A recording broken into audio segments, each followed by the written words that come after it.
Hello and welcome back to the Cosmic Engine, and welcome back to another episode of RPG Corner. Today we're going to be having a look at The Witcher 2, developed by CD Projekt Red. Now, CD Projekt Red are a Polish developer. They are responsible for the original Witcher game as well as The Witcher 2. They are currently in development of the third and final installment of the Witcher series, which is The Witcher 3 Wild Hunt, as well as currently in development of another game called Cyberpunk 2077. Cyberpunk is going to be based on the pen and paper RPG board games, also named Cyberpunk, so do keep your eyes peeled for that. Now, CD Projekt Red also have a sister company called GOG Limited. You may well be familiar with GOG Limited, as it runs the digital download platform site GOG.com, which offers DRM-free video games. Now, I personally am a big fan of CD Red Projekt for three main reasons. The first reason is that they are very good to their loyal customers and treat their fan base well. And what do I mean by that? I mean that in the form of downloadable content. In the past, all their downloadable content has been given to their customers for free, with no extra charge. They've patched and updated the game for free, and I'm talking hours and hours worth of content just given to their customers for absolutely nothing. For example, when they released the enhanced edition of Witcher 2, especially on the 360, all the DLC came on the disc. And it was, I think a lot of fans and gamers really appreciated that stance on the downloadable content. The second reason is their stance on digital rights management, or DRM. Now, basically, CD Projekt Red do not like DRM, as is quite clearly shown by GOG.com.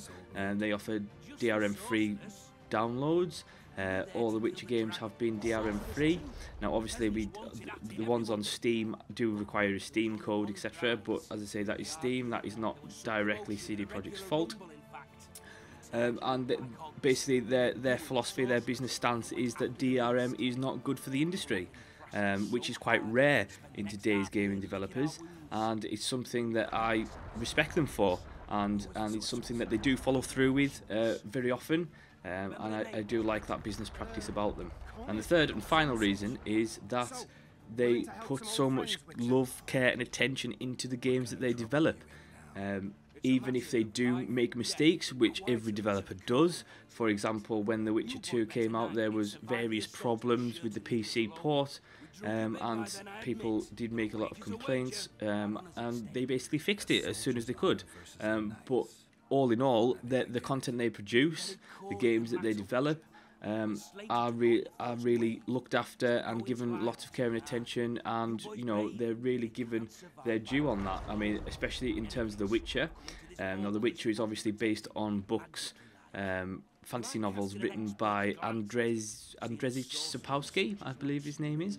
Now, from what I know of the actual books I've read, I think two of the books, two of the novels, I know that I've got more to read. I do have them somewhere around. I will have to get around to reading them. They do stick quite closely to the source material, and if they do change it slightly, they do remain respectful to the source material, and it's something that I believe that fans of both the original books and the actual game are aware of, and a real amount of care is given, and it's something that shows in the game in terms of not only its story, but its polish is very good, and it's something that you can tell when you get a quality product that someone has worked really hard on this, and it has shown in previous CD Projekt Red games, and hopefully will show in the next couple.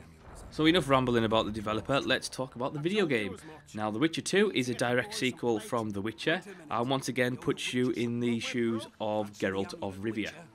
So, Geralt of Rivia is a Witcher. What is a Witcher, you may ask? A Witcher is a monster hunter. Witchers believe that they must drive the evil from the world, which in the form of monsters, and that is their base premise. Now, they're not just any ordinary monster hunters, oh no. Witchers are actually mutants. They are alchemically enhanced. What basically happens, a lot of witches are taken in as orphans or children when they're small children. They've been abandoned, and they are basically experimented on. They're put through a vigorous set of trials to do with drinking potions and etc, etc. And what happens if they survive that, if they don't die from the body rejecting the potions and all the alchemy, They're basically, what happens to them, their bodies mutate and they're given special abilities such as to see in the dark. Now a lot of witches are able to see in the dark, and that's why they have the strange yellow eyes. They're also trained very heavily in terms of swords. They often carry two swords, one being a steel sword for humans and the other being a silver sword for monsters, because monsters can only be really hurt with silver swords. Now what their basic premise is, as I've said, is to go and purge the evil from the world, which in the form of monsters. They are trained heavily. Now, one thing about witches is they do this for money. They go into a town, and the town may be getting attacked regularly by a group of monsters from a forest, and basically the witcher will say, "I will kill these for you if you give me money," because at the end of the day, a witch has got to eat. Now the world in The Witcher is a fantastic dark fantasy world. It is brilliant. It basically consists of northern kingdoms, a southern empire. There's huge backstory. I won't go into all of it today, but it's one of those. It's a really fleshed out world, and obviously because it's been based on books, it's one of those that you can go and read about, and it's such a fantastic world. Basically, the premise of The Witcher 2. Is that you are in the northern kingdom of Temeria, serving the king Foltest. One thing that should be noted about The Witcher, and what makes it a lot different from many RPGs on the market, that it is strictly adult themed.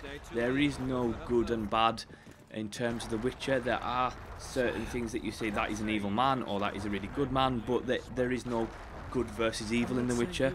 It is very much adult themed. It is very much about different shades of grey in terms of exploring that moral grey area in The Witcher. It gives you a lot of choices, and those choices depend on what happens in the game. You will be given early on in the game a choice to go with either person X or person Y, and depending on that choice, you may become enemies of the other person, or you may completely get set off on a different series of quests, etc, etc. So it is one of those things. It does have a lot of replayability in that respect, and it is very story driven. The Witch series as a whole is a very story driven game. It is not an open world game per se. There are basically areas that you go to in terms of the levels. The levels are big, they're big levels, they're not small, and you are free to explore them in that sense. And I'm talking about one area being a whole town, and then the outskirts of that town in terms of the forest, and then a swamp, and that is the one level. It's a pretty big level, and you are free to explore and do what you want in that. There are side quests, there's main quests, there's plenty of items, there's plenty of loot, there's crafting. You can craft your own materials in terms of you go out, collect your crafting materials, and then go make a new sword, a new armor. And the game has lots of depth in that respect as an RPG, but as I say, it is very story driven. It's not like Skyrim in terms of you can just go off and do what you want. It is very story driven, and the Witcher series has always been story driven. But as I say, it is one of the best, probably one of the best story driven RPGs you will ever play. If you love that medieval dark fantasy and exploring the moral grey area and letting the game offer you choices to say, that's what you want to do. Do you want to kill that person? Do you want to help that person, etc, etc. It's one of the best games available to do that. There is one point early on in the game where you are basically given a mission, and how you approach that mission is up to you. You can sneak in, you can go and fight your way in, or you can help a certain individual to do a certain quest, and they will give you access. It's up to you on how you want to do that. I have to say, and I must stress this immediately, if you're watching this and you are under the age of 18, it is very adult themed, and I'm not saying that people who are under the age of 18 don't play these games, because I know they do, but the Witcher series has always been very adult themed, and there's some things in there that are definitely not suitable for a younger audience. But as an adult, if you're looking for something, if you're sick of the very black and white good versus evil, and you want something that's very adult themed, that's a bit more realistic in terms of its morality, definitely go for this game. You will not regret it.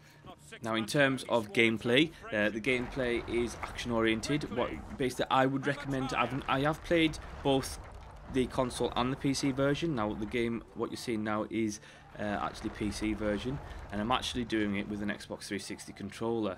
The reason is because I played the console version first and got so used to it that when it came to play the PC version, I just couldn't do it, and I was awful at it. So I do use a console pad for it, and as you can see, I've just missed that fellow. You can actually hit him there, but I aimed a little bit too high. The joy of joysticks. Now, as I say, in terms of the gameplay, the combat is very fluid. It is very difficult, and there is a dark mode in the game, which is so hard. One of the good things about playing, what I always suggest to people is that if you're really going to give this game a go, play the game through on normal mode, or if you're up for playing hard mode, play hard mode. But as I say, the combat is very difficult, and it's one of those games that if you're looking for more realistic combat in terms of the amount of damage that you can actually take, this is the game, because you cannot take a huge amount of sword hits or anything like that. You are limited to about 4 or 5 hits at a time, and if you get hit like that, you're going down and hard. What I always suggest to people is play the game on normal, or if you fancy a challenge, play hard. And if you complete the game and you want to replay it, what I always suggest is then play dark mode. And I'll tell you why you should play dark mode. Dark mode is fantastic because it is ultra hard. It is so difficult. I'm about halfway through on dark mode at the moment, and I'm just completely stuck, and I keep trying on this boss.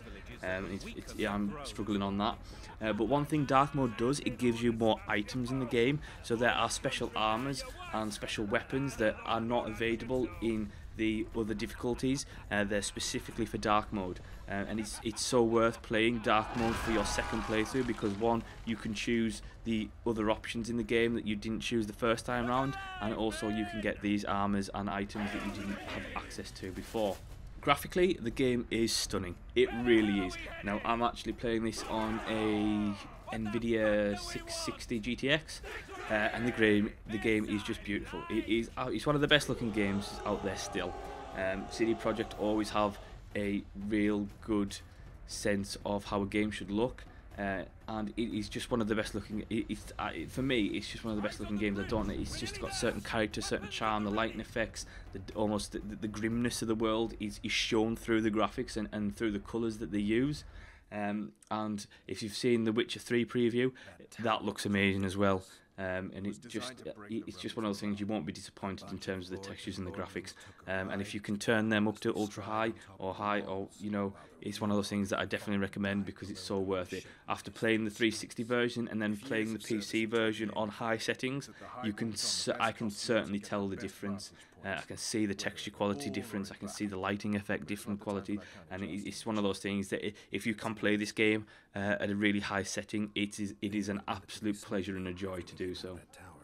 Now, as I say, the game isn't perfect. It does have its flaws, it does have its failings. There are a few rare bugs, and as I say, they are very rare, but all in all, it is a great game. If you want to play the original Witcher first, you can import your character settings and your character save, and it just changes some of the conversations and things like that slightly, and you'll actually meet people from the original in the game, so that if you import your character save, that will affect their opinion of you and what they do, etc, etc.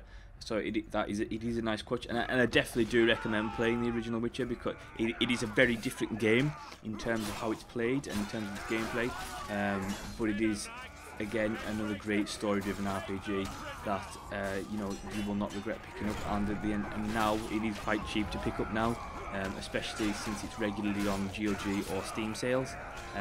So if you ever see that on a sale, or you just want to go out and buy it now, it is definitely worth it, and you won't regret it. There is many fans who consistently argue with me about which game is better.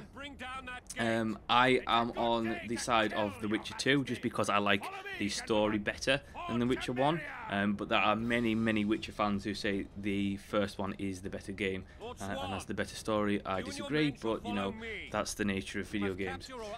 Now, in terms of the RPG elements in the game, They're very simple in terms of there is a lot of depth to them in terms of there's crafting, the inventory management system is very well done. It's not difficult to understand. Character progression, basically what you get points every time you level up, etc., and you put the points into where you want to go in terms of your character progression. That may be you want to focus on swordplay, or you want to focus on the magic, or you want to focus on another area like alchemy.